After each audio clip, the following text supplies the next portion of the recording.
This is Ben Doughty for Sugar, Silk and Stretch with my good friend and coaching legend, Jimmy Tibbs. How are you doing today? All right, mate, thank you. So, Jimmy, we're down here at the Origin Gym. Yeah. Where you're here, I know, at least 3 days a week.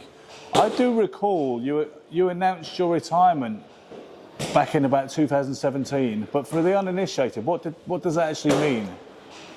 Well, I don't do no more training. I don't train no more fighters at the moment. And that means the head coach. You don't look after the fighter as the governor. No. But you still Cutman, assist. I still do cuts. Yeah. And I still assist Mark if he needs me, and he needs me at fights. But he's the trainer now of the fighters I work with. But I'm doing the job this Saturday, with Dennis McCann in Birmingham. Yeah. So Dennis McCann's got a decent fight on Saturday. Brad Strand, the Scouse lad, Liverpool lad. Yeah, Commonwealth side. He's a prospect himself. Yeah. He's like an A-side fighter up to now. Yeah. And I guess he might consider him the B-side against Dennis McCann, but that's a good fight. Should be a good fight. Yeah, I'm looking forward to it. Can I ask you, when you say you're looking forward to it, how do you feel these days when you don't have the pressure? When you were the head coach and you were younger and a more fiery personality back in the day with a Lloyd Honeyghan or a Frank Bruno or a Mark Kaler, do you feel these days that it's nice not to have the pressure on you where you don't? Of course, I know exactly what you mean. I'm more relaxed. I don't have to make big decisions. You can enjoy it more. If they ask me about a decision, I'll give them my opinion. And I am enjoying it in my old age, if you want to say. Yeah. I mean, I don't know what I could imagine you doing if you weren't still involved in boxing, you weren't still doing corners, you weren't still helping out, you weren't still in the gym. I don't know what you might do. I mean, it's been too long, hasn't it? I'll be watching Netflix. Yeah, we're watching Netflix, yeah. But, you know, when you talk about helping out, and you're helping out Mark if he wants help, one thing that I don't think a lot of people realise is you don't interfere unduly with Mark's fighters, do you? Unless you're asked for an opinion. Unless I'm asked, because Mark sort of like trains the same as I used to, really. He's got that methodology. He's got that method that I used to use, but he's added some things and some things he don't do that I used to do. Yeah. But I can't see nothing much wrong with it. No. And I'm not just saying it for himself. He's a good trainer. He knows what he's doing. He can make a decision himself. But sometimes he asks. Sometimes the fighters might ask a question. Yeah. And Mark don't mind me answering the question. So it goes along like that. I think the fighters feel assured by having your presence around because of the legendary name Jimmy Tibbs. Maybe, because everybody has such respect for your boxing acumen and experience. I think they feel, even if you don't necessarily say anything, just that magic of Jimmy Tibbs in the corner with the swabs just in case they get cut. Yeah. Well, I've done a lot of cut work all my life ever since I've been a trainer. I used to do my own cuts, but when I used to started training world champions, European champions, British champions, I used to call the cut man in. Yeah. So I could concentrate on the coaching. Yeah. And then when I had Nigel Benn, I used to do my own cuts with him, but he never got cut actually. No. To my knowledge, no, he never got cut. But there was the Scottish fighter, like welterweight champion. Can't think of his name. What's his name? Cool. We're not talking Gary Jacobs.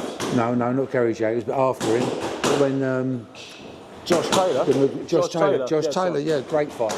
Yeah. He cut every fight, handled that all right, and he was good to work with. He never worried about his cuts. When you had a bit of work to do with him, he'd just sit there and let you do it, no problems. It's funny, Josh Taylor. They recently announced the rematch with Jack Catterall. 2 years ago. It was a very controversial decision. Yeah. Do you have any? First of all, did you think that Josh deserved the decision on the night, or were you in the camp that thought Catterall? Well, I'll never see the fight, and that's not to get out of the question. Yeah, I'll never see the fight. No. But every paper that I read and everyone I spoke to, they reckon Josh just got beat. Yeah. So that's. Do you have any thoughts on the rematch and how it might pan out?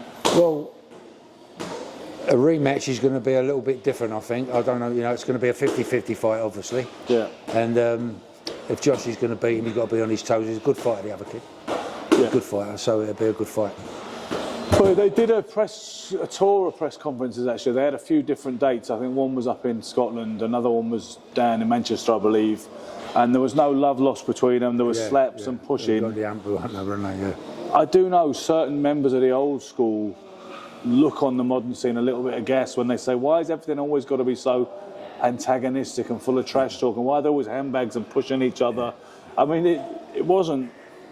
Well, it wasn't like that years ago, but the old boxing scene is like everything in life is changed. As life's gone on, and boxing is included in that, it's just changed beyond recognition, literally. Beyond recognition. Yeah. I watched Mark Breland versus Lloyd Honeyghan the other day, just running on YouTube playlists, and I thought, I hadn't seen this for a few years. I watched this fight, and it was a BBC coverage, and they had the weigh-in, which may still have been on the day of the fight then, but either way. It was 1 o'clock, 1 o'clock. Yeah. But it was so different looking at the weigh-in, because I went to weigh-ins when I was much younger sometimes, and all it was boxing people there, and it wasn't inundated with this circus of people with cameras everywhere, a bit like me today.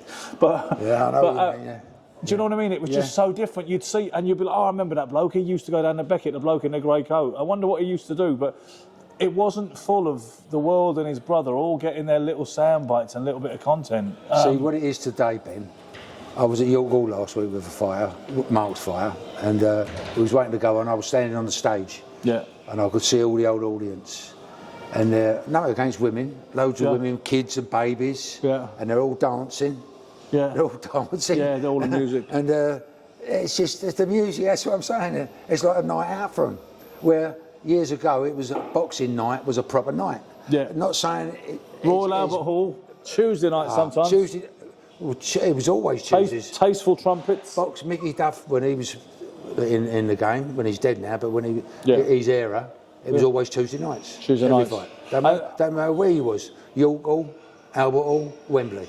Yeah, and you know, a friend of mine said that was because culturally back then, you took the wife or girlfriend out on a Saturday, and Tuesday night was for the fellas for boxing. Probably, I never thought that, but yeah, you're probably right, You know, but obviously, like I say, it's changed beyond recognition, as you said, and obviously we have a much more unisex sport now. There was plenty of females fighting, and I know... involved, boxing. I mean, and you've embraced that, have you not? You know, I've embraced it a couple of times with Mark. He's got a woman fighter. She's not bad, she's a good fighter. Had a good win last time out. I wasn't there. I watched the fight. Caught the girl with a lovely right hand over the left lead. Knocked her out. And she done well. But women boxing, it's nice. But it's just, it's nice. I like, it's nice. I'm not nothing against it. Nothing against women boxing. It's just not my cup of tea. And a lot of people say that. The way I see it, if someone can fight, they can fight. I mean, I know there's women who can fight, and there's fellas who might be professionals, but they can't fight. Essentially, you know what I mean? They're limited in whatever way. You know, so I've always been gender blind when it comes to it. The female scene, the talent's not as deep at the minute because it's only been going for a relatively short amount of time. It's young, a few years now. It's young as a sport. So funny enough, there's a woman in the Hall of Fame. She got inducted, I believe it was last year. Her name's Jackie Tonawanda. And according to Randy Gordon, the former editor of Ring Magazine, the woman she had one fight and lost it, but she's in the Hall of Fame because he said she used to invent all these fights, fictitious fights, and she used to ring up Ring Magazine saying, why didn't you report my fight? I won in Wyoming last night, 3rd round KO. And he'd be checking out and he couldn't find any kind of corroboration that the show even took place. And he got really annoyed about it last year. He said, we must stop this injustice, this fraud, from getting inducted into Canastota, but she's in there. She's in there, but that is full. Only the great fighters get in the Hall of Fame. She called herself the female Ali, and her box record, I believe it's 0-1. But someone else said to me, all right, Ben, I get why you don't think she should be in it, but he said she's not in as a fighter, she's in as a trailblazer because she took the New York State Athletic Commission to court. So for making that example, I'm forcing the issue, that's why she's in the Hall of Fame. But I know you're not in there yourself in the International Hall of Fame, and I know it's something that we've spoken about in the past. So it seems questionable at best, doesn't it? It's ridiculous. If she's not fought as many fights as she said she has, why should she be in the Hall of Fame?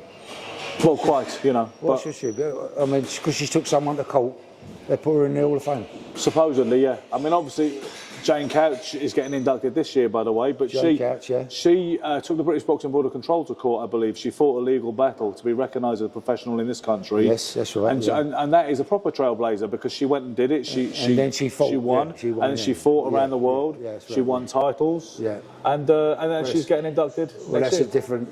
That's a different thing. Everyone recognises. Absolutely. Jane Couch, yeah.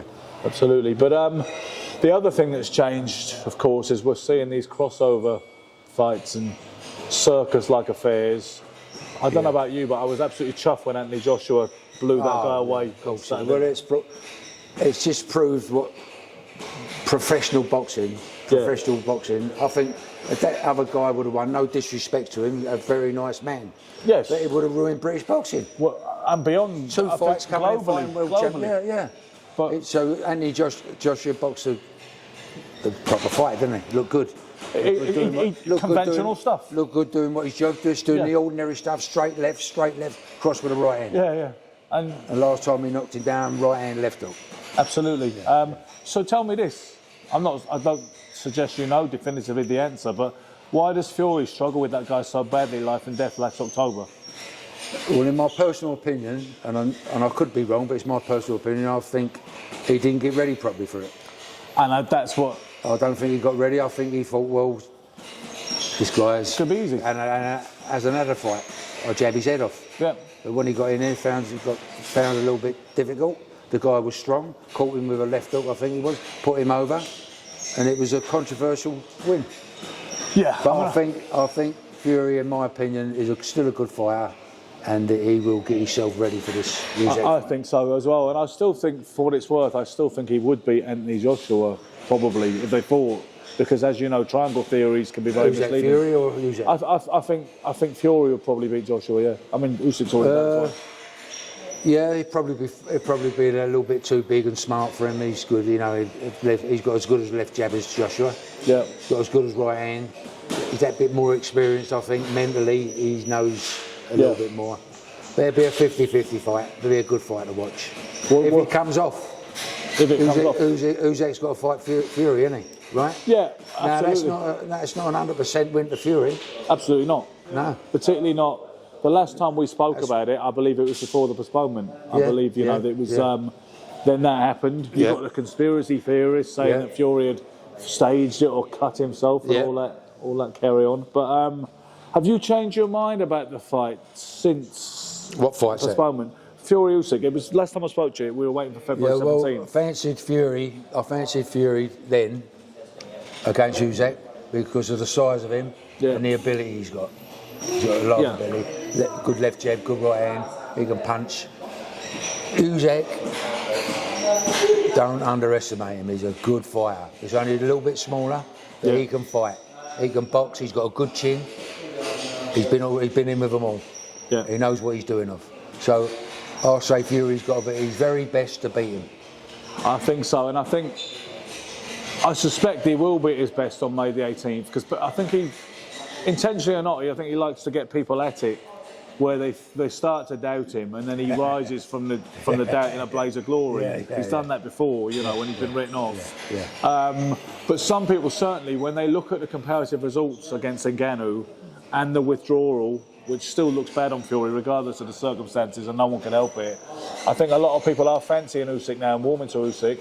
But then people are saying if Usyk wins, they think Joshua might beat Usyk in a third fight, which I don't see that. That's the worry now. That's why Eddie Hearn's worried in case Fury don't beat Usyk. Because Usyk, he's beat him twice, and I don't think Anthony Joshua, with respect, is going to ever beat Usyk. No, because that's just the way it is sometimes, right? Yeah. And you're exactly right. If long as Fury wins, they have a fantastic fight, fantastic fight. But they've got to have a return.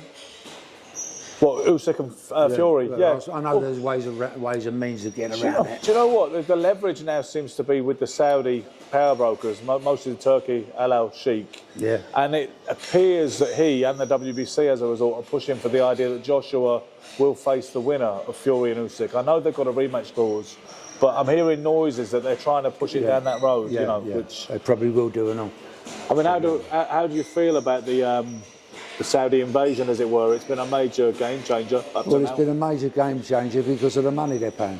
Of course. I mean, it really is that simple, isn't it? It's that simple, because who wants to fight in Vegas when they're not getting millions here, they're hundreds of thousands there, but millions here? Yeah. It's common sense, isn't it? You haven't been out there yet, no? Where? Have you been out Saudi yet? Saudi, yeah, I've been out there. I went out there with Smith beat him, lost his middleweight title, super middleweight title. What, Callum Smith?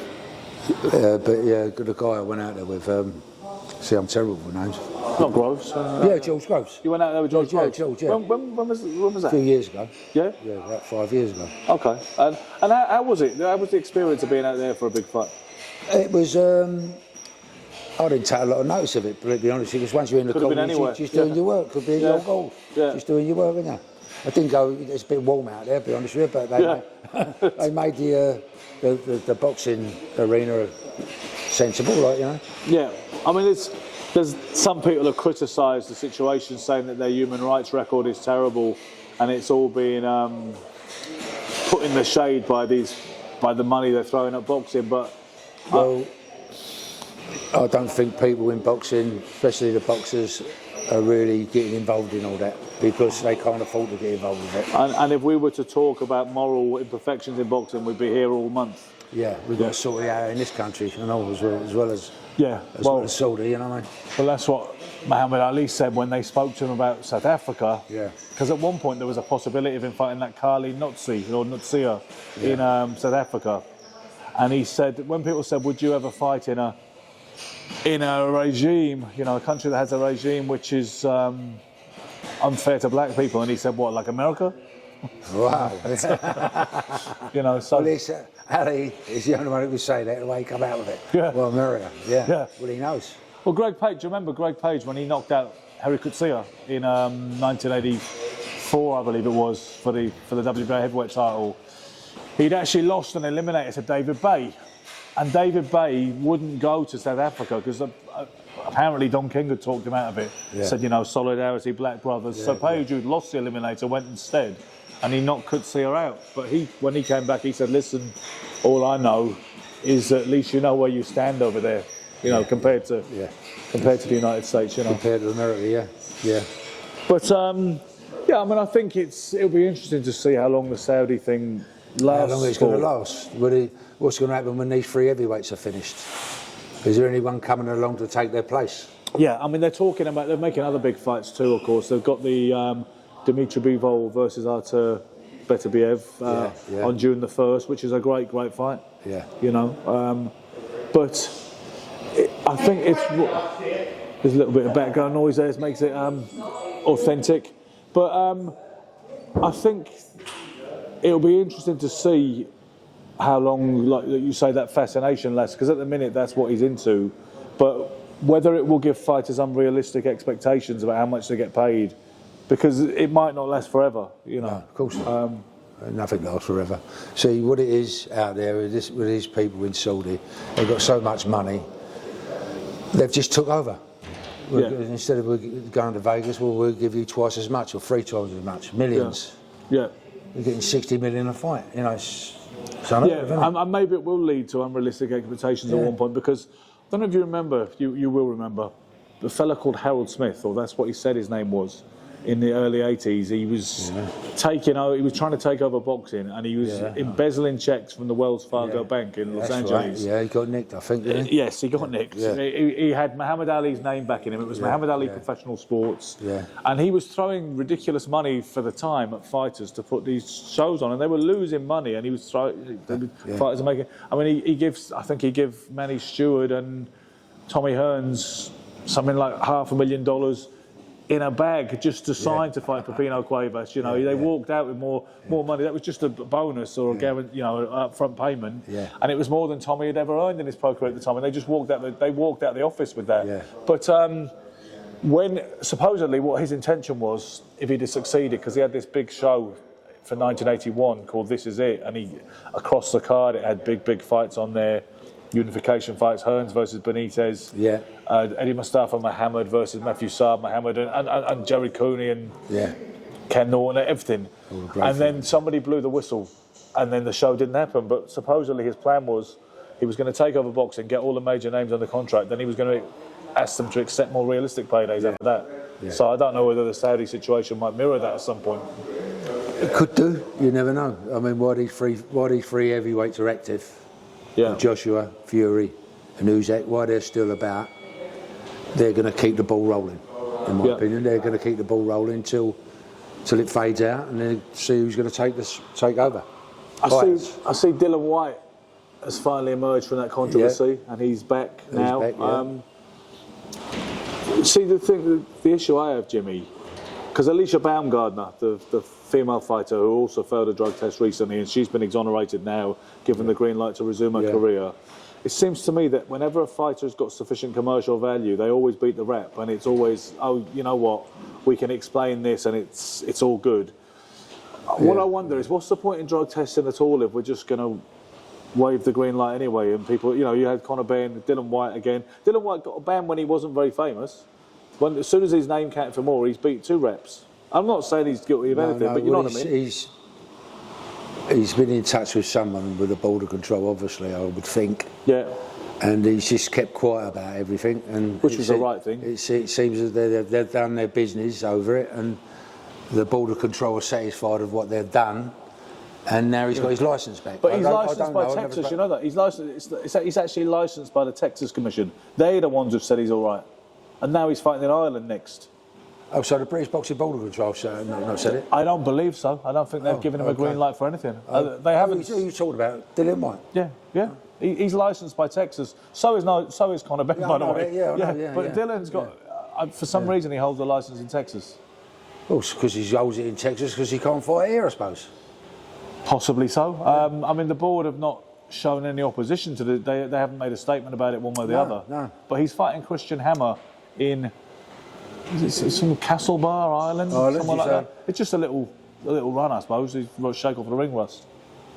Yeah, so I know he's fighting. I know he got exonerated. But I thought from the British Boxing Border Control. No, the Texas Commission were the people who ruled on it, which is, I mean, this is the thing, isn't it? This is another sign of the times. You would never get a situation like that in your younger days, would you? Where some fighter, Frank Bruno, was licensed by the Texas Commission. No. If in the old days, in the day if you went beyond the Boxing Border Control, he didn't fight. No, do you remember Bruno himself? He couldn't get a licence at first because of the eyesight. He failed the eye test. He had to go to Colombia. Bogota. Were you part of the process then, or did you come that little bit later? I came just after he had his eye done. When he was 21 years of age. So basically, as soon as you started with Lawless up at the Royal Oak, he was just got the green light to turn professional, and that journey started. I think he had a couple of fights before I got there. So It's funny. It's we never really talk much on camera about the Lawless era. Well, that was a good era. I mean, I jumped into the deep end there. He asked me to train his fighters, and they was good fighters, most of them, all of them. It was all champions, and we had some good times. Terry Lawless, Frank Black, and myself.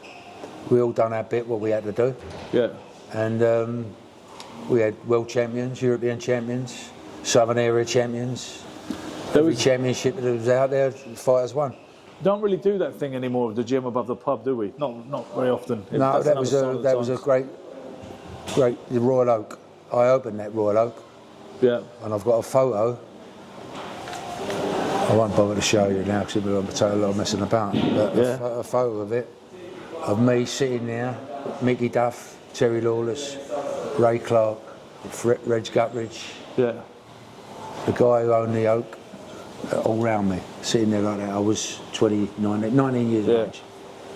And when I first turned pro. Canning Town was a very different place back then as well. Oh, well, Canning Town was beautiful then. Yeah. Lovely, you could walk down the street, you could do what you like. No one bothered you. Yeah. Oh, you used to help old ladies across the road in them days. Yeah, just hold the traffic up, the traffic had stopped, come on. That really used to happen, run them over now.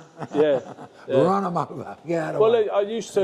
I used to get my hair cut in this, not that it took long, but in this barber's, old Peter's his name is, but apparently he used to cut your hair back. The old boy's been there for years and years. Down he's a Greek Cypriot, or he's from Cyprus. But he said Billy Walker came in, Jimmy Tibbs came in. He's been there all them years. Probably still got the same prices. Yeah. but no, it was a good, you know, the Black Lion at West Ham, where Billy Walker trained. When Billy Walker won the ABA title, heavyweight title, Billy Walker, Paul Warwick, myself and Charlie Stone, we was 2 schoolboys. We won the first schoolboys. They won the ABAs. We had to go up at West Ham to have the prizes presented to us from West Ham. I used to do it all them days proper, proper trophies and that, and meet, you know, people in hierarchy, you know. An ABA title, junior or senior, was a bigger deal back then, wasn't it? Big deal, wasn't it? For all that, the ABA junior ABAs, I fought at the Albert Hall, Royal Albert Hall. In the final, got to the final, got beat in the finals. I thought I got you won it. I'm going to say that, aren't I? Yeah. By a geezer, no, I still remember his name, named Cray, from Scotland. Yeah. And anyway, and then you had the ABAs at Wembley, the final, semi-finals and finals. Yeah. At Wembley. Yeah. You don't have that now, do you? It was a great to box then. And it used to be televised prime time on BBC One. Harry Carpenter would be there. They didn't have a head guards, which I think they took the head guards away again. In this era, they still don't have them. But for many years, we had the head guards. Never ever boxed with a head guard? No, never. I had a couple of fights, amateur fights with a head guard, but most of them were without a head guard. And the only time I ever got cut, funny enough, was with a head guard because I guess it must have moved or something, you know. But. You see, in them days, it was all in. I don't know how the amateur boxing runs now because I'm obviously not involved in it. But when I was involved, I turned senior at 17, and it was novice, intermediate, and open class. Right. So I had 1 intermediate, then became open. Right. And I had a couple of fights, and I walked into the gym one day, and my matchmaker went to me. I won't mention his name. He was a lovely fella. And about 2 or 3 fights as senior with a couple of my mates. Do you remember a fighter called Pat Dwyer from Liverpool? I do. Knocking everyone out. Yeah. On the BBC had him on TV special. Yeah. Knocking everyone out. And I walked into the gym, and my matchmaker went to me, Jim, in front of all my mates, do you want to fight Pat Dwyer? Because he had a West Ham show. Yeah. And I went, I was shocked, but I thought, I need another half a dozen fights before getting in the ring with him. And I went, yeah, I'll fight him. Yeah. So he went, right, that's done. Match, it's at West Ham Bars, blah, blah, blah. Sold the place out. So when we got in the dressing room, my mate said, what's the matter with him? You've only had a couple of fights. Yeah. I said, don't worry. I went home, told the old man, I said, I'm fighting Pat Dwyer. And he asked me I said, Charlie's asked me if I want to fight Pat Dwyer. And my dad went, what'd you say? I said, yeah. He said, well, you've got to fight him then. Yeah. And I had a good fight with him. He beat me on points, but I had a good fight with him. Sold the place out. It's experience. It made me experience, got me known more in the amateur game. And he was a gentleman, a very nice man.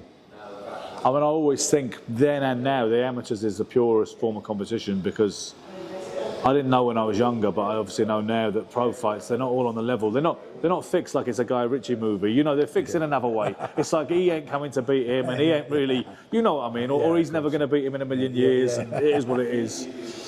But in the amateurs, you don't get that. So if anybody tells me they had, if there's a guy who you say he's 20-0 in the amateurs, you go, he must be a bit tasty. He's won 20 fights. Because you know he's had 50-50 fights for the most part. If your guy's 20-0 in the pros, I'm sure you're the same. You're like, well, maybe he can fight, maybe he can't. I don't know yet. I have to see. Till he fights someone who Let can me fight. see him. And who's he fought, you know. You see, in the amateurs, when you got that 20 wins, you got to be open. So you're only going to fight open people. Yeah. Right? Abroad or around. So it's generally going to be... When you get in the quarterfinals of any tournament in the amateurs, even today, it's going to be a 50-50 fight. Yeah. You may get a guy who's special, a stopper fighter, but it's generally 50-50. Yeah, I remember you going up to the quarterfinals. I didn't know you at the time, I don't believe, with Freddie Turner when he had to fight Frankie Gavin in the quarterfinals and the ABAs. I was coaching for the Repton at the time. Yeah, that's right. At the time, it was back in those days on the basis of, oh, that's Jimmy Tibbs over there. I didn't know you, so I didn't speak to you. Freddie Turner, he's a good fighter. He was a good fighter. He was never going to beat Frankie Gavin, but at that stage, no. At that stage, but Freddie didn't have the opportunities he should have had when he was a pro. Because that's the game, and unfortunately, it's like you say, it's about the ticket selling. It's not about the. It's about being matched up right when you're young, being on the right platform with the right people. So if you've got a bit of talent and you sell a ticket, they get you through to a certain stage, then you've got to fight someone who can fight. Then you've got to be able to see you can fight. I mean, matching is a part of it for sure, isn't it? And there's nothing wrong with matching a fighter, the right fight at the right time, with a view to getting him to the top, hopefully, or as far as he can go. Of course, But one thing I was going to mention, we were talking about the old days in Canning Town, and then we drifted a bit, but there is that anecdote in your autobiography about Ronnie and Reggie Cray expressing an interest in signing you, and there was a brief meeting where you and your dad considered the proposal, but thought you'd be better off with Mickey Duff. Oh yeah, well I was only a young boy, 18 years of age then, 18, 19. Yeah. And they wanted to see me dad. So he said, come on, we'll take you down, had a meet with him. I didn't, so I just sat there, my dad done the talking to Reggie, I think it was. Yeah. I was quite polite. Yeah. And they told me, so we said good night to him, shook hands and that, and went, and then my dad went and see a friend of his who said, Jim, don't sign with the Twins. Yeah. Don't sign with the Twins. Well, they didn't have the connections or the leverage that you needed. Exactly, that's why. Nothing personal, he said, but I'm nothing personal, don't sign with the Twins. And in fact, he rang Sam Burns up. I was there. Yes, who managed Tony Simpson later on. That's right, he rang Sam Burns up, not for me to go pro with him. Yeah. He said the same thing, don't sign with the Twins. No. Right, and then we come away, and I used to train at the Duke of Fife in East Hamlin with the pros. Yeah. And I used to spar with the pros and that. And I went up there one night, and Terry Lawless said, I'll give you a certain amount of money to turn pro. And so I went, all right, I said, leave it for a minute. And I went home and told my dad, and my dad said, I'll say for twice as much. Yeah. And we go with him. That's what happened. Mickey Duff come down, was a witness. Yeah. And that's how I started my pro career. Yeah. And I was very pleased with Terry Lawless, Mickey Duff. They admitted they made a mistake, with putting you in with someone who's a bit too big. Don't know how much when you get caught, Was that Guinea Roger? Guinea Roger, yeah. You know what I mean? I think they put me in with Guinea Roger because, all respects for Guinea Roger, he was a good puncher. That's when he caught me and knocked me out. But I used to spar with him pretty regular, and it was always a war. Yeah. I always seemed to climb on top in the end, but when I got out, I thought, God, that was hard. That was hard. And then I was supposed to fight. I was fighting at York, Shoreditch Town Hall. Opponent pulled out. When you want to fight Guinea Roger? No fighter says no. That's the trouble, isn't it? They should I went, checked you for yourself. And I went, yeah, I'll fight him. And I got caught with a left hook and knocked me out. I mean, you talk about him being too big. The other thing we've spoke about over the years is I'm not making excuses about that. No. He called me proper, and I accepted knockout. Yeah. And I shook hands with him when I come round. But you were a fighter waiting for the advent of the super middleweight division. Yes. I was only 12 stone. Because I'm not 11, 12 stone. No disrespect to Joe Calzaghe. Great fighter. Yeah. But would he have been a great fighter in your era when he had to choose between middle and light heavyweight? The answer is maybe not. Maybe not. I don't know. He was twice ABA, 2 or 3 times. Three times. Three times ABA champion. He's one of the best fighters to come out of this country. He is, and I wouldn't suggest him, Ken Buchanan, John Conley are my favourites. Yeah. Well, like I say, there was a better class of British champion back in the day because there were less opportunities because the world title has metastasised, big, proliferated. Oh yeah. There's so many of them. Yeah. I mean, there are even IBO titles now are getting TV coverage and taken seriously. Yeah. Liam Davies at the weekend is fighting for that Robles, the one who beat Lee McGregor, and they'll call that a world title fight. Yeah. Now, credit to the kid at the press conference I went to a month ago or so. He said, "This is not the be-all and end-all for me, the IBO. I don't look at it. This is not the top for me." Yeah. And I respect that attitude from the fighter. Yeah. But the fact is, because there are so many alleged world champions nowadays, your British champions are not as solid as they used to be. They used to be Stracey and Hannigan and Batten and Harold Graham and That's Agri. right, exactly. See, they're not anymore, are they? When you was an amateur, pro, first-term pro, years ago, I'm not just keep going back years ago, it was better than today. Yeah. It's not. I'm not saying. I'm not saying that because they get more money today. Yeah. Good luck to them. Yeah. But what it was, everyone wanted to win a Southern area or a British title. Yeah. More so the British title. That was their dream. Yeah. I wanted to win it when I turned pro. I wanted to win a British title before I was 21. Yeah. And when I never done it, I didn't give up. I was gutted. I thought, I ain't done that. But anyway, that was the dream, to win that British title. And then after the British title, you went for the European. European title. And then you carried on after about 20 odd, 23, 25, 24 fights. You fought for a British title. Then you fought for the European title. Then if you had a couple more fights, good defences, enough, you went on to fight for the world title. And often you had a decent, tough eliminator, a genuine eliminator. To see how you, I didn't know how it worked then, but me being on the other side now, as a trainer and a manager, I was a manager years ago. I know how it works. They put the fighters in there. Let's see if he can fight. Let's see if he's had a couple. Let's see if he can fight. Put him in with him, push him a bit, and so they've got to work. It still works like that now, but they seem to be having 10 or 12 fights, and they've got a European or a world title fight. One second, Natalie's looking a bit concerned at the picture. Is everything all right? Okay. I was just checking that we're definitely getting all this gold down. I mean, to be honest, I think the plot has been lost, quite honestly, Jimmy, because I'll give you an example. Like Terence Crawford was the undisputed welterweight champion of the world, right? Rightly so, and he's a marvellous fighter, and he would have held his own in any era. But there's a guy coming up out of Philadelphia called Jerome Boots Ennis, who's a really good fighter himself, bit of a touch of the nasty Mohammed about him. He is the top young buck in the division. Rather than fight him, Crawford, I get it, he thinks risk reward, tough fight, not a very lucrative fight. He's the best challenger out there, but he's not the best fight for me. I'll drop the belt rather than fight him. So Jaron Ennis doesn't even fight a leading contender like Virgil Ortiz or whatever. He fights some guy that he can beat for the title. So he's the IBF champion now. Crawford won't fight him. Crawford's talking about he wants to fight Canelo, step up and fight Canelo at super middleweight 168. I actually feel that fighters have got too much autonomy today. As much, you said they're getting more money and good luck to them. But the fact that they can pick and choose their own opponent, the A-listers can. They can actually micromanage their own careers. I think that's probably hurt the sport from the perspective of the old school boxing fan who just likes to see the sport at its best. See, well, as you said, I'm just going to repeat the same thing again, really. In my day, when I was boxing, I think there was 8 world champions.